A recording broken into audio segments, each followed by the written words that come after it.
Hola, ¿qué tal? ¿Cómo están? Les saluda desde Lima Verónica Insausti y esto es Nuestra América en Disputa, un programa que se transmite en vivo y en simultáneo por las señales de Telesur y Nuestra América TV.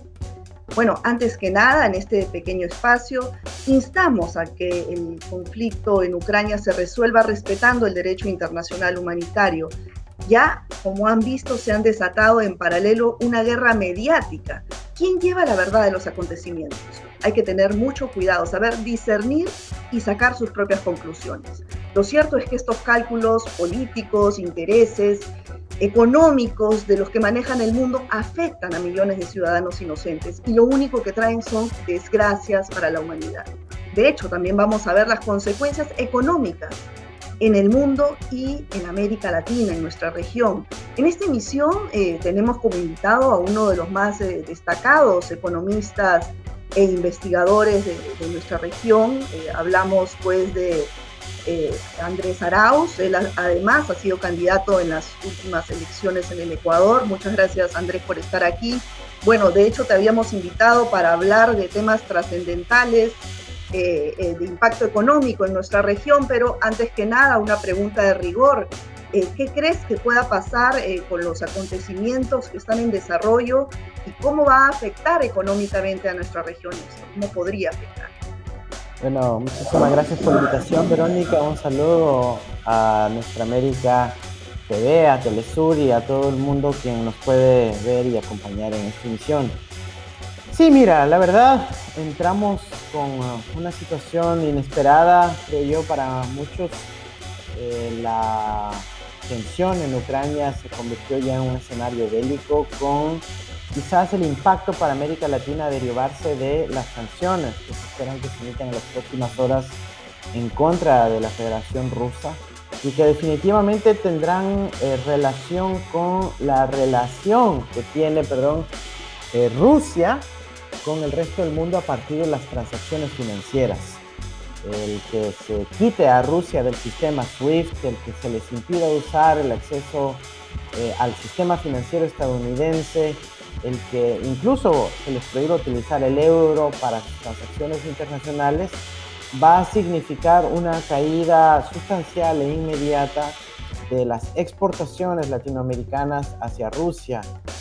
Hay varios sectores, por ejemplo, en mi país que serían afectados inmediatamente, como es el sector de la exportación de flores y rosas, en una fecha que pues se avecina muy pronto, como la del 8 de marzo, que en Rusia es muy importante, Día de la Mujer. Y también tenemos un impacto en la exportación bananera, por ejemplo, otros productos alimenticios también que se exportan de América Latina hacia Rusia se verán afectados. También veremos un aumento en el precio del petróleo que pudiera beneficiar en el corto plazo a ciertos productores del petróleo, pero que encarecerían los insumos agrícolas de buena parte de los productores de alimentos también de nuestra región, así que vamos a ver una escalada en ese sentido. Y bueno, pues también por el hecho de que posiblemente Rusia tenga que disminuir sus exportaciones de gas, petróleo, va a tener menos divisas disponibles, van a haber cada vez más cuidados con relación a las importaciones rusas, termina afectando también a su demanda de América Latina. Así que van a haber repercusiones para nuestra región a partir de estas acciones, tanto la bélica como las sanciones retaliatorias. Sí, bueno, lamentable.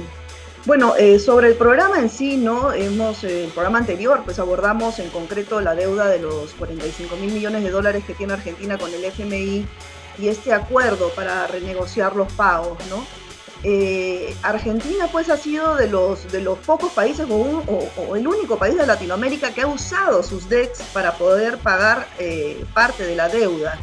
Cuéntanos cómo ha sido este proceso, porque tú has hecho un estudio muy importante al respecto. Esto es positivo, quizás es un punto inicial para que otros países también puedan copiar este tipo de método. Cuéntanos, Andrés. Bueno, vamos reconstruyendo esto porque necesariamente se requiere contexto. En el gobierno de Macri, la Argentina impulsó un endeudamiento agresivo, primero portándose bien, si se quiere, con los fondos buitres que habían acusado a la Argentina durante décadas. y luego emitiendo bonos por doquier a nivel internacional, incluso bonos por parte de su propio Banco Central, que generaron una ola especulativa de capitales hambrientos de rendimientos rápidos que pusieron sus capitales en Argentina. Luego, Argentina no podía pagar eso, pidió un préstamo enorme, el más grande de la historia del planeta, el préstamo más grande de la historia mundial, al Fondo Monetario Internacional, sin que se verifiquen todos los requisitos, saltándose las normas internas.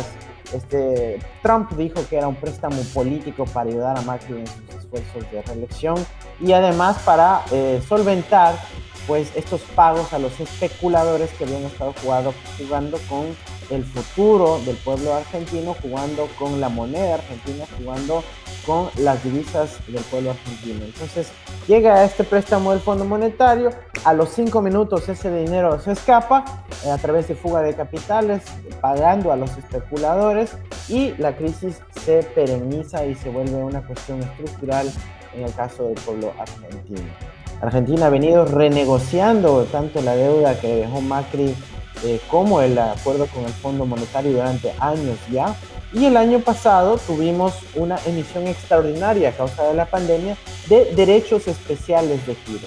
Para que la gente tenga en contexto qué es esto, los derechos especiales de giro, o DEG, es una especie de moneda internacional emitida por el Fondo Monetario, muy poca gente la conoce, y esta moneda internacional sirve para hacer pagos tanto al Fondo Monetario, a otros países, o se puede intercambiar por dólares, por euros, por libras esterlinas, yenes japoneses o yuanes chinos, y de esa manera también poder cubrir pagos internacionales.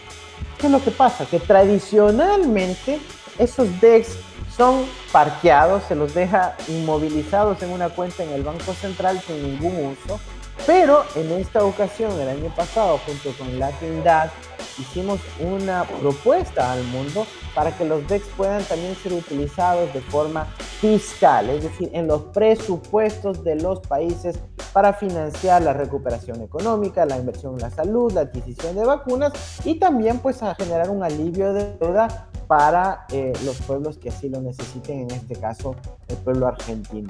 El acuerdo con el FMI entre Argentina y Kristalina Georgieva debió realmente haberse llevado a cabo el año pasado, pero por el hecho de que llegaron estos derechos especiales de giro, le permitió a la Argentina comprar un poco de tiempo y pagó buena parte de la deuda con el Fondo Monetario Internacional utilizando estos cerca de 4.000 millones de dólares en derechos especiales de giro. Ahora, yo quiero ir a los derechos especiales de giro un poco más adelante, porque han habido ya, según una última investigación tuya, 39 países que lo han utilizado. Pero antes de eso, no quiero salirme del tema FMI. Argentina en este momento, pues como tú bien has dicho, tiene el préstamo más alto otorgado históricamente por el fondo. Pero ¿qué pasa si el Congreso en Argentina no aprueba esta renegociación? ¿Entraría en default el país? ¿Qué pasa con el fondo? ¿Podría quebrar? Esto puede ser un quiebre, digamos, en el sistema de estos préstamos. Porque, por ejemplo, el programa pasado, una investigadora acá en Nuestra América en Disputa, ella pues comentaba que jurídicamente pues el fondo había quebrado todos sus fundamentos jurídicos, ¿no? Entonces, esto quizás pueda ser elevado a una organización internacional para desestimar este préstamo. ¿Cómo lo ves, Andrés?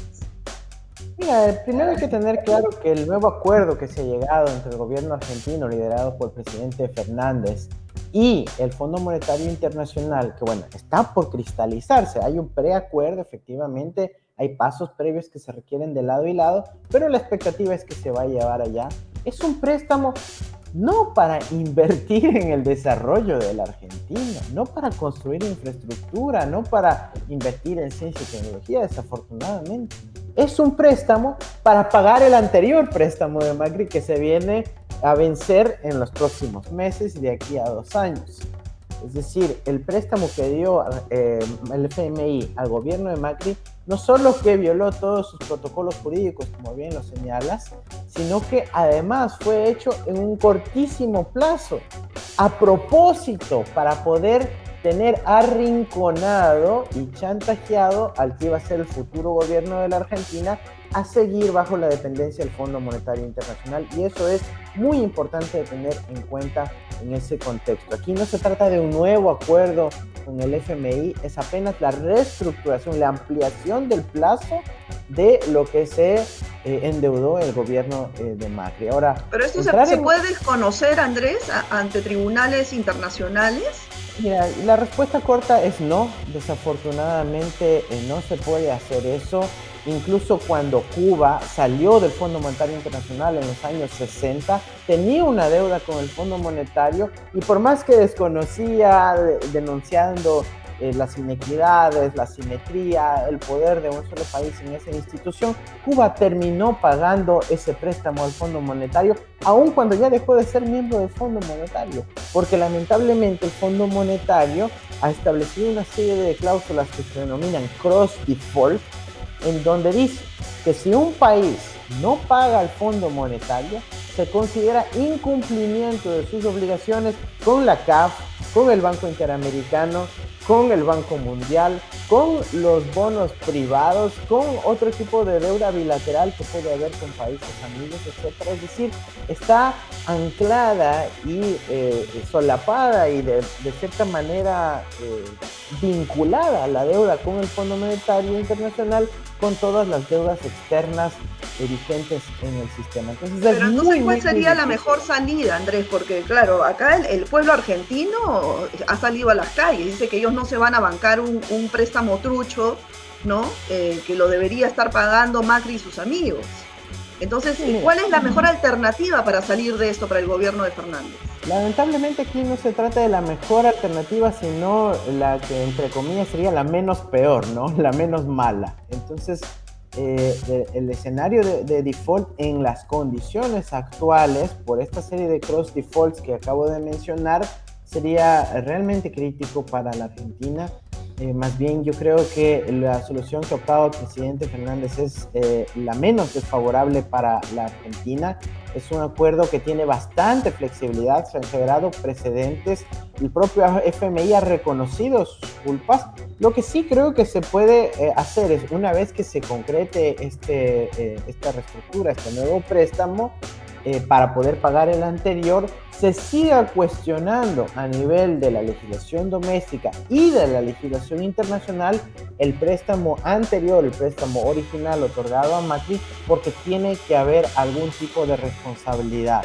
Pero esa decisión no se la debe tomar unilateralmente, y no se la puede tomar unilateralmente, sino que tendrá que pasar por las instancias correspondientes de la Asamblea General de las Naciones Unidas, en la Corte Internacional, la Corte Penal Internacional, la Corte Internacional de Justicia, en donde se pueda decidir eso. Yo creo que ese camino sí se debe tomar, pero ahorita hay una necesidad inmediata de poder contar con fondos y el aval del FMI para el resto del programa económico y sus relaciones económicas internacionales. Claro. Pero ¿cómo hacer, Andrés, para que el fondo deje de tener siempre la sartén por el mango? Porque, por ejemplo, al margen de esta negociación con Argentina o la que se ha venido haciendo con otros países de nuestra región, todos los países que tienen préstamos, pues los países en desarrollo sobre todo, tienen este problema de los sobrecostos, ¿no? Impuestos por el fondo. Cuéntanos un poco a los usuarios en qué consisten estos sobrecostos y por qué en este momento están impactando tanto a nuestros países. Sí, realmente alternativas hay por fuera, digamos, de la lógica interna del préstamo, y es lo que ha venido ocurriendo en los últimos años. Nosotros tuvimos un posicionamiento con muchísima fuerza para lograr la emisión de los derechos especiales de giro. Propusimos originalmente 3 billones de derechos especiales de giro, que hubiese significado multiplicar por 4 la cantidad de DEX que recibió la Argentina, y eso obviamente hubiese dado un enorme respiro no solo a la Argentina, sino a todos los países de nuestra América, y hubiera permitido una recuperación real, ¿no es cierto?, post pandemia, que hubiese sido mucho más inclusiva y que no tenía que depender de la buena voluntad ni de los Estados Unidos, ni del Fondo Monetario, ni de la funcionaria Cristalina Georgieva, sino una salida multilateral a partir de un instrumento internacionalmente reconocido que además favorecía más a los países del sur. Así que, por ejemplo, los BECS siguen siendo una alternativa. Hay que seguir impulsando que se emitan los BECS. Hay que invertir tiempo, recursos, retórica, argumentos para que se logre una nueva emisión de los BECS que sea de un tamaño sustancial para poder ayudar a los países del sur. Esa es una lucha constante que debe llevar a cabo la región y obviamente el mundo en desarrollo. Ahora, tú has hecho una investigación reciente donde señalas 39 países que han utilizado los DECs, ¿no? ¿Cómo se han venido utilizando y por qué el resto no lo ha hecho todavía, teniendo esta posibilidad? Mira, sí, son 39 países a diciembre. Ahora tenemos ya 4 países más que han decidido utilizar los derechos especiales de giro para solventar sus economías.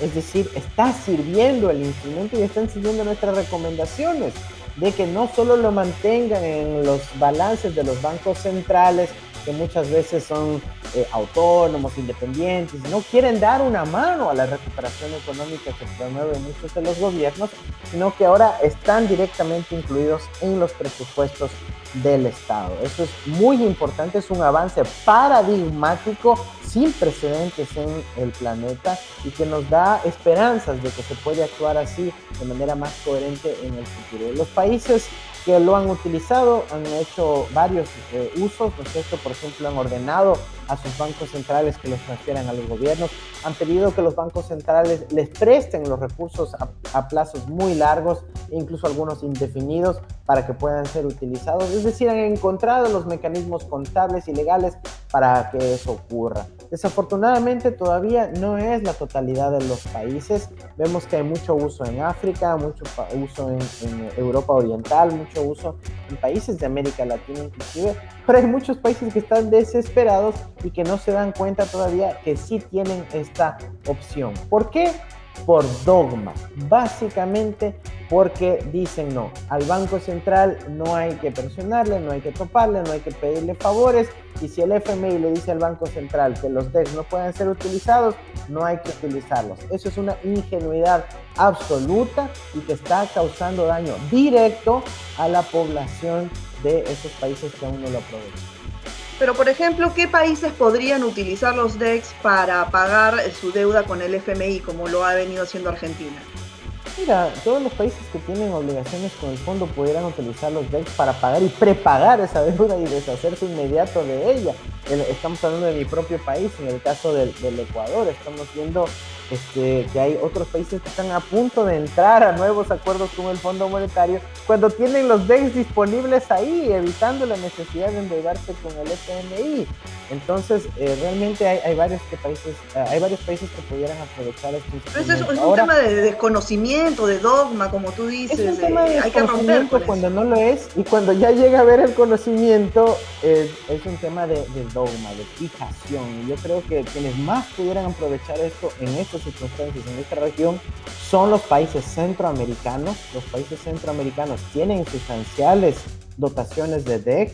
Yo creo que, por ejemplo, el nuevo gobierno hondureño, que necesita dar un respiro a sus finanzas públicas y a su población, puede ver en los derechos especiales de giro como una muy buena opción para obtener recursos de corto plazo. En el caso del Perú también se puede seguir impulsando una recuperación económica a partir del uso de los derechos especiales de giro, y lamentablemente pues los dogmas, esas posiciones fijas que tienen algunos banqueros centrales, impide que sean aprovechados en el corto plazo.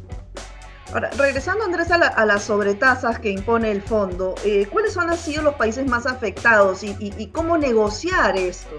Porque, bueno, esa es una medida, pues, abusiva por parte del fondo que viene afectando en este momento de crisis post-pandemia, ¿no? Absolutamente, Verónica. Mira, estamos en la peor crisis económica que ha visto la humanidad, quizás desde la Gran Depresión, o inclusive en América Latina, inclusive incluyendo la Gran Depresión, y ahora tenemos que además el FMI, por haber hecho estos préstamos emergentes, está cobrando sobretasas escondidas.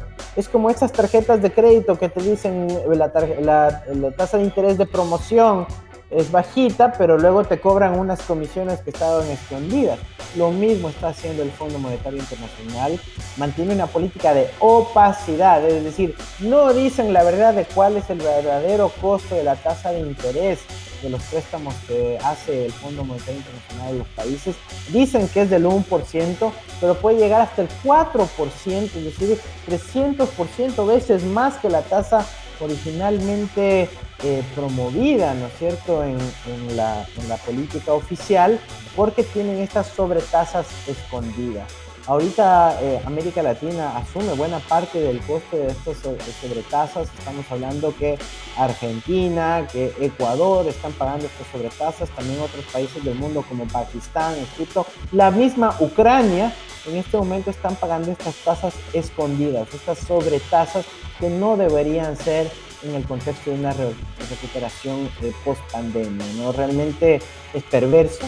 Y lo más triste es que el FMI tiene previsto que el próximo año, es decir, de aquí a los próximos 12 meses, aumente el número de países que paguen sobretasas y que luego en 2024, el año 2024, aumente a 38 países que van a estar pagando sobretasas. Es decir, no hay una expectativa de disminuir estos costos, sino de seguirlos aumentando, y obviamente eso es un daño innecesario, absolutamente innecesario a las economías de los países y obviamente a los pueblos que sufren por estar pagando, ¿no es cierto?, los privilegios de ciertos funcionarios del Fondo Monetario.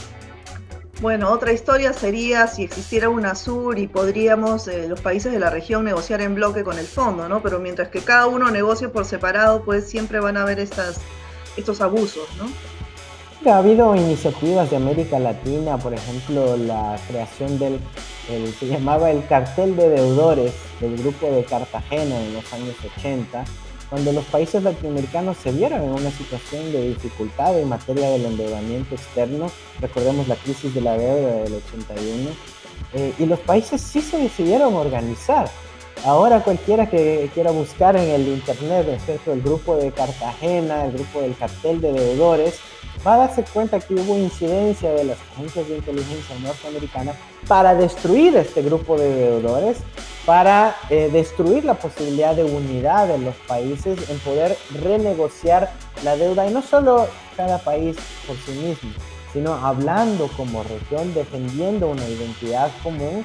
Y bueno, ahora eso es exactamente lo que hay que hacer. Ojalá sea en el marco de la CELAC, de UNASUR, de un proceso de integración renovado que podamos tener a partir de este año con las victorias esperadas en Brasil y en Colombia, se pueda dar esto como una de las tareas inmediatas y principales.